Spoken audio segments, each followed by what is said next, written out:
Hey salut à tous, c'est Aidan, on se retrouve pour la deuxième partie du gros Lego Former de Menasor V3 avec les deux autres petits Stunticons. Il s'agit de Breakdown et Wild Rider.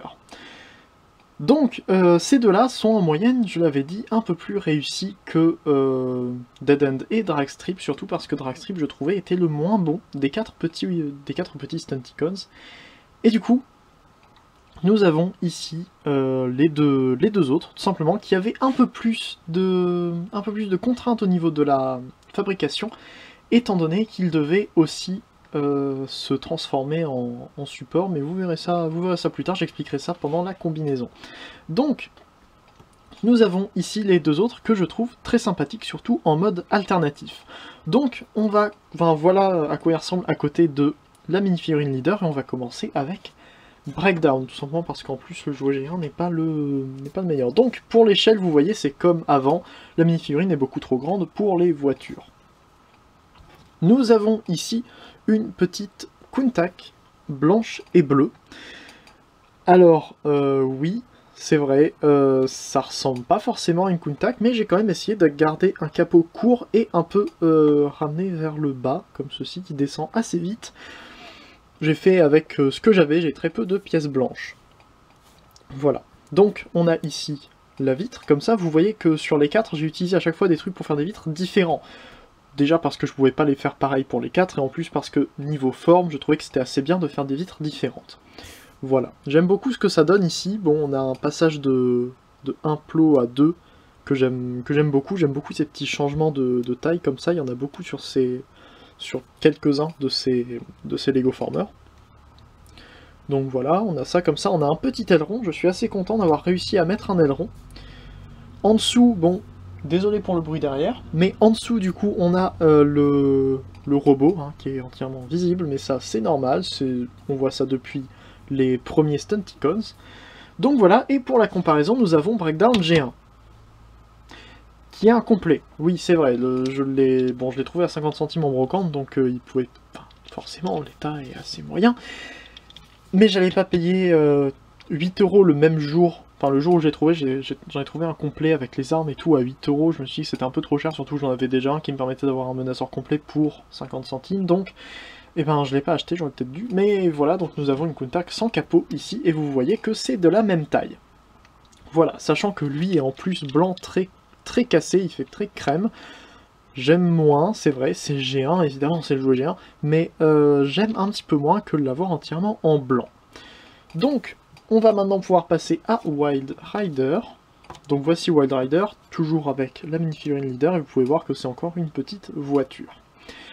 On a ici un capot qui est seulement sur 3 de large, ce qui est différent des deux autres qui avaient un capot, avec Dead End qui avait un capot de 4, et Breakdown un capot de 5 de large. Donc lui c'est le plus fin, avec du coup une vitre qui est entièrement rouge, et c'est les seuls détails rouges qu'on a sur une voiture qui est autrement grise.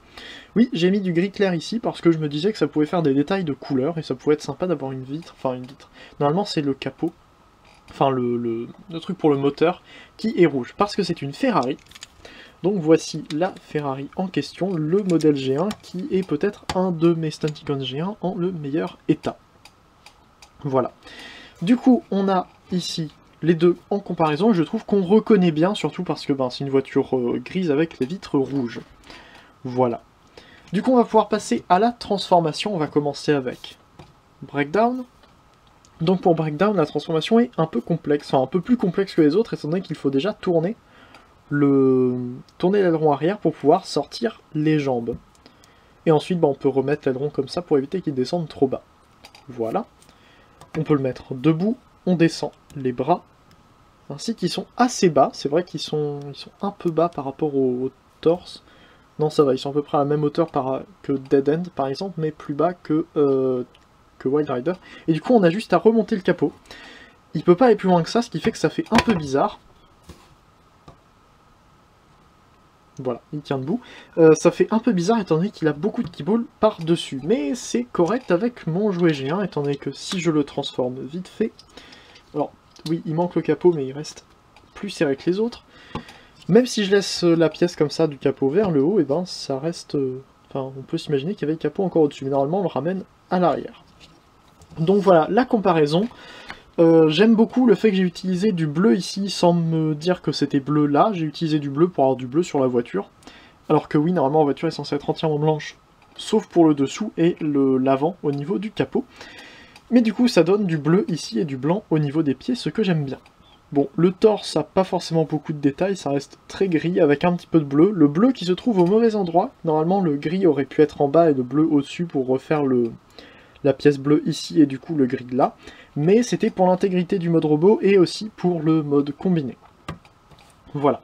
Donc voilà ce à quoi il ressemble, c'est dommage d'avoir le capot par-dessus. Au niveau des articulations, on a tout simplement les bras qui peuvent pas faire un 360 étant donné qu'ils sont bloqués par le capot, donc vers le bas et vers l'arrière. Comme ça, les jambes qui peuvent aller vers l'avant et vers l'arrière, donc comme ça si on bouge pas l'aileron arrière. Voilà. Bon, de derrière, hein, on a quasiment toute la voiture, sauf les côtés, ici. Voilà. Ensuite, pour Wild Rider, donc pour la transformation, c'est beaucoup plus simple. On prend les jambes et on les ramène comme ça. Oui, c'est beaucoup plus serré, comme vous pouvez voir. La pièce qui les tient, toutes les deux, est beaucoup plus serrée, mais les jambes sont quand même indépendantes. Donc, on peut le mettre comme ça. On ramène les bras vers le bas. Et cette fois-ci, ben, le capot est vraiment beaucoup plus long que les autres, et du coup on le ramène entièrement comme ceci. Ce qui fait un énorme backpack. C'est vrai que ça fait très gros et très haut, c'est un peu bizarre, mais j'ai rajouté des tout petits trucs pour faire des talons, pour éviter qu'ils soient trop vers le haut. Enfin voilà, des petits talons, c'était le plus gros que je pouvais mettre, et parmi les pièces qui me restaient encore, pour que ça soutienne le backpack. Et du coup voilà ce à quoi il ressemble si je transforme le G1 très rapidement. Voici ce que ça donne. Alors oui, c'est le haut de la tête qui est rouge au lieu d'être le visage, mais je pouvais pas vraiment faire autrement. J'avais déjà utilisé une autre pièce rouge, vous voyez, à cet endroit-là. Et du coup, vu que j'en ai que deux dans ma collection de pièces, je pouvais pas la mettre ici, à moins que j'ai utilisé celle-ci déjà ailleurs, et ça m'étonnerait pas que je l'ai utilisée ailleurs. Je ne sais pas. Bref, c'est pas grave, je sais que je l'avais déjà utilisé quelque part d'autre, donc je pouvais pas utiliser la deuxième pour mettre ici. Donc voilà. C'est vrai qu'il a un backpack qui est vraiment énorme, c'est comme si on laissait cette pièce-là comme ça, sur le G1. Mais bon. Ce que j'aime aussi sur le G1, c'est que les G1, c'est qu'ils avaient tous des transformations différentes, quasiment. À part Breakdown et Dead End qui étaient quasiment identiques niveau transformation. Mais sinon, les deux autres avaient quand même des transformations relativement différentes. Enfin, je trouve que c'était quand même très très cool. Quoique maintenant que je le dis...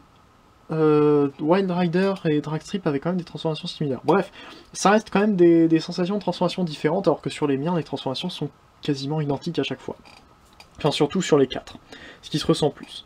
Mais du coup, on n'a pas de rouge à l'intérieur des bras, parce que j'avais déjà utilisé mes pièces rouges pour faire Dead End. Mais du coup, voilà ce que ça donne, et j'aime beaucoup. Au niveau des articulations, comme les autres, hein, on peut tourner les bras quasiment entièrement, il suffit de bouger un peu le backpack pour que ça passe comme ça. Voilà. Et au niveau des jambes, ça peut aller à peine vers l'avant à cause des pièces qui tiennent les bras, ici. D'ailleurs, j'aime beaucoup le fait qu'on passe de un seul de large à 4 de large ici, et ensuite à 3 de large, enfin à 2 de large, puis à 3 ici. Du coup, comme ça, et entièrement vers l'arrière, comme ceci. Celui qui est peut-être le moins gêné par son keyboard en mode robot. Voilà. Donc, voici ce à quoi ressemblent les deux autres Stunticons, donc les deux jambes, qui d'ailleurs vont dans ce sens-là pour la combinaison, si je ne me trompe pas. Du coup, j'espère qu'ils vous ont plu, comme les deux autres vous ont plu. Je ne sais pas si les deux autres vous ont plu, étant donné que je tourne les deux vidéos à la suite l'une de l'autre.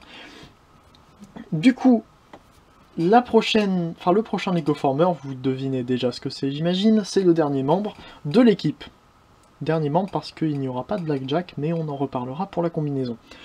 Donc, j'espère que ces Lego Former vous ont plu, n'hésitez pas à me dire en dessous ce que vous en avez pensé. N'hésitez pas non plus à faire un tour sur les chaînes des vidéos, Transformers se trouve juste après ou juste en dessous en description. N'hésitez pas non plus à faire un tour sur le forum transformersfr.com pour toutes mes nouveautés en termes de collection de Lego Former et de tout ce qui peut sortir en termes de Transformers officiels ou non.